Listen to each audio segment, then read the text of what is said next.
Kiributo iwacu twagarutse gusobanura ijambo blockchain. CMZ Rwanda FinTech.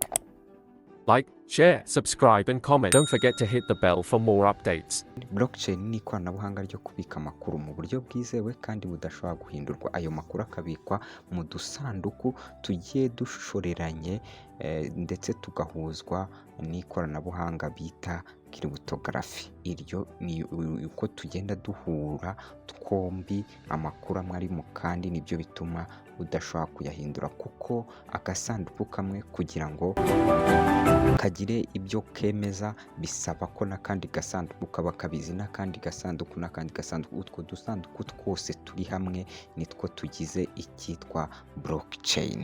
Ni uvanga akabloke kamwe kongeraho akandi, kongeraho akandi, kongeraho akandi, bigakora ishene y'utwo tubloke tugizwe n'ayo makuru agerwaho na buri wese adafite uyakontorora. Ibyo nibyo tuzita cryptography, iryo koranabuhanga ribikoze. Ikoreshwa cyane cyane mu mafaranga koranabuhanga, kwa muganga, mu guhererekanya ibicuruzwa biva i Burayi biza ahandi, cyangwa se ibyo twakwita logistique ndetse n'ahandi. Iby'ingenzi bigize blockchain twabivuze muri video ibanza, kuko blockchain twayivuze mu bigize crypto.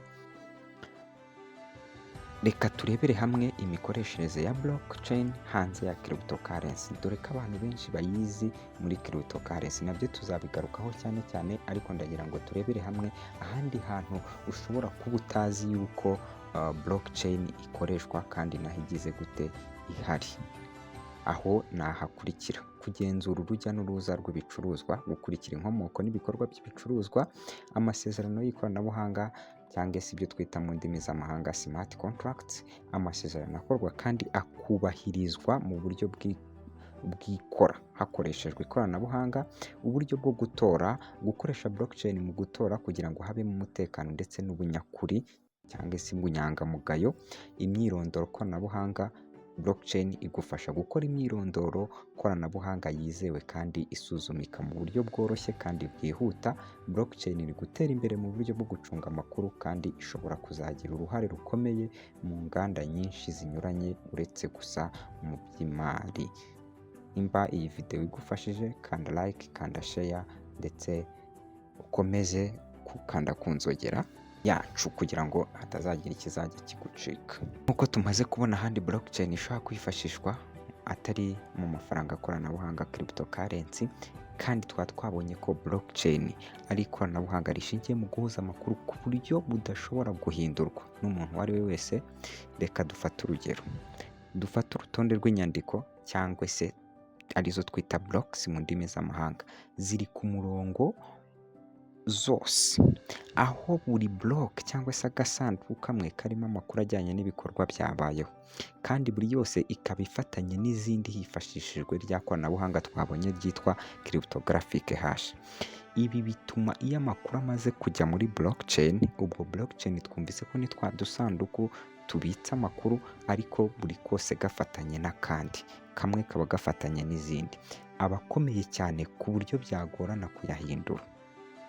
Reka turebe noneho uburyo blockchain cyangwa se ikoranabuhanga rya blockchain rikora muri cryptocurrency. Reka twibaze, none se ubu buryo bwa blockchain bukoreshwa gute mu mafaranga y'ikoranabuhanga nka Bitcoin cyangwa Ethereum? Icyo ni ikibazo. Icya mbere tuzabona ni decentralization, cyangwa se ikintu cya mbere ni uko blockchain ikoreshwa mu kugenzura aya mafaranga, ikora mu buryo buri decentralized. Decentralized ni ijambo rivuga ni nko kuba ari ibintu bya rubanda, nta muntu ubikontorora, nta muntu urimo aho hagati uzabikontorora, nta kigo cyangwa umuntu umwe uyigenzura. Ibyo bituma amasezerano cyangwa ibikorwa byose bigenzurwa n'abaturage bari ku isi hose, babifashijwemo n'uburyo bwa peer to peer network. Uburyo bwa peer to peer network nabwo tuzabukoraho ikiganiro tubasobanurire. Ikindi harimo gukorera mu mucyo, ibyo twita transparency and immutability. Iyo umuntu ukoze ubucuruzi, urugero nko kohereza cyangwa kwakira amafaranga kuri Bitcoin, ibyo bikorwa bihita byandikwa muri blockchain ku buryo bwose buboneka kandi budashobora guhindurwa. Uko blockchain ikomeza kuba nini, niko iguma kuba inyandiko itazigera ihinduka, bityo ikongerera abitabira guhererekanya amafaranga icyizere n'umutekano. Reka turebe uburyo bwa gatatu ikoramo, harimo security and cryptography cyangwa se umutekano na rya koranabuhanga rihuza udusanduku twacu. Kubera ko amakuru yose yinjizwa muri blockchain aba ashyizweho umukono n'ibanga rikomeye rya cryptography, biba bigoye cyane ko hari uwakwiba cyangwa agashaka guhindura ibyo bikorwa. Ababikora bakora mu buryo bwitwa mining, abantu bakora ya cryptography, aho hashing yakozwe yemeza ko ibintu byose byabaye byujuje ubuziranenge. Hashing tuzabibona nabyo, abantu biga ikoranabuhanga tuzabona ibyo ari byo nabyo mu minsi iri imbere. Noneho ubwo ni uburyo blockchain ifasha ifaranga koranabuhanga kuba ritagenzurwa ku isi hose. Reka turebe ibyiza byo gukoresha blockchain cyangwa se cryptocurrency.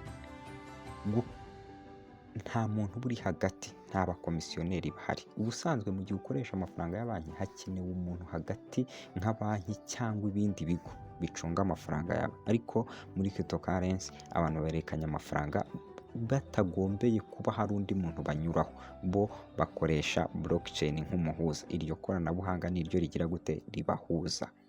Ikindi, imirimo yihuta. Mu gihe ubundi kohereza amafaranga ku isi bishobora gufata amasaha cyangwa iminsi. Murabizi abantu bakoresha Western Union kugira ngo amafaranga ave muri Amerika akugereho uyafate, mubona ko hajyamo nk'iminsi 2 cyangwa iminsi 3 cyangwa se wenda amasaha nimba babyohereje mu bundi buryo.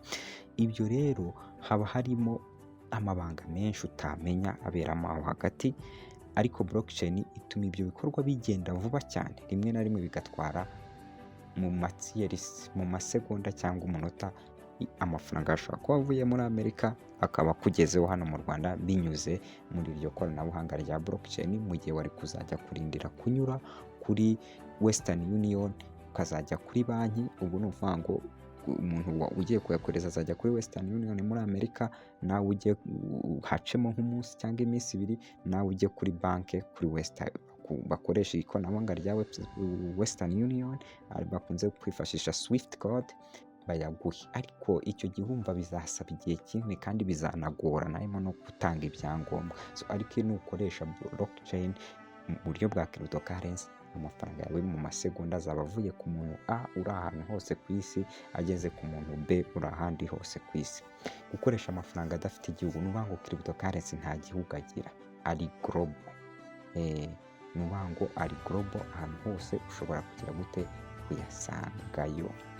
Niyo mpamvu twasoza tuvuga ngo blockchain ni ikoranabuhanga ryaje gufasha cryptocurrency cyangwa se amafaranga koranabuhanga, naho yamamaye. Ariko tukanasoza tuvuga ko muri blockchain hakorerwamo n'ibindi bitari iby'amafaranga, nk'uko twabibonye mu ntangiriro, aho ushobora gusanga Bitcoin iri kwifashishwa mu gutora, mu bitaro, mu guhererekanya amakuru ndetse n'ahandi hose.